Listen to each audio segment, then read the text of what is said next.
Bonjour, je m'appelle Marianne Brassard, je suis agronome pour GSI Environnement, une filiale d'Englobe. Je travaille sur le site de compostage de Saint-Henri-de-Lévis. GSI Environnement, on est une entreprise qui travaille en environnement, donc principalement, nous, on fait du compost. Du compost, c'est comme de la terre, une terre mais plus riche que de la terre, donc c'est quelque chose qu'on va ajouter dans nos plates-bandes et dans nos jardins pour enrichir le sol.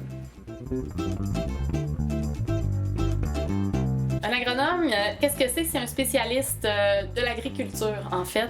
Donc, il peut être spécialiste dans les plantes, dans les sols, dans les animaux. La science, au niveau du compost, là, c'est omniprésent. Donc, on a de la microbiologie, de la chimie, de la physique, des mathématiques. Dans le fond, le compost, c'est comme une recette. Donc, il faut mettre différents ingrédients, il faut calculer des proportions. Donc, les mathématiques viennent ici pour calculer les recettes. Ensuite de ça, les micro-organismes qui travaillent dans le compost, c'est des petites bactéries, des champignons. Donc, c'est tout l'aspect biologie. Les étapes du compostage, en fait, c'est ça. On reçoit nos matières. Par exemple, les feuilles ou le gazon ou les déchets de table, le bac brun. Les tonnages qu'on entre à chaque année, ça joue entre 45 et 65 000 tonnes. Ça correspond environ à 5 000 camions, là, des petits camions à poubelle là, qu'on voit régulièrement dans les rues qui entrent par année. Nous, ce qu'on fait avec ça, c'est qu'on le mélange ensemble. Donc, on va faire plusieurs retournements avec une pelle mécanique. Le compost va se faire naturellement. Ça va chauffer beaucoup.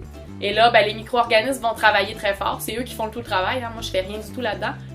Quand les matières sont dans des sacs de plastique, il faut faire un tamisage. Donc, on utilise un gros tamis rotatif dans lequel on brasse le compost. Et là, tous les morceaux de plastique, les déchets, les bouts de bois trop gros, les grosses roches vont sortir. Et là, on va avoir un compost qui va être vraiment terminé, fini, prêt à vendre.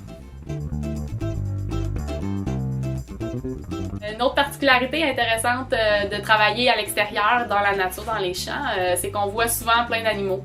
Des orignaux, des chevreuils, des petits renards, des oiseaux, toutes sortes d'oiseaux, des aigles, des urubus. On voit tout plein de bestioles, parfois moins intéressantes comme les moufettes et les rats musqués, mais d'autres fois c'est plaisant de pouvoir voir la nature.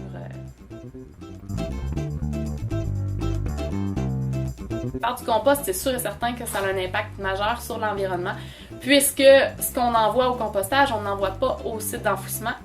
Pour ceux qui n'auraient pas de collecte de bac brun, qui voudraient le faire à la maison, c'est quelque chose d'assez facile à faire. Ça prend seulement un bac, puis c'est encore une fois de faire un bon tri des matières, mais de mettre, on peut ramasser tout ce qui est les épluchures de fruits et légumes. On essaie de pas mettre de viande par contre, de produits laitiers, parce que ça peut attirer des animaux qu'on veut pas voir dans notre cour. Mais tout ce qui est les fruits et légumes, on peut les mettre là-dedans, toutes les épluchures quand on cuisine.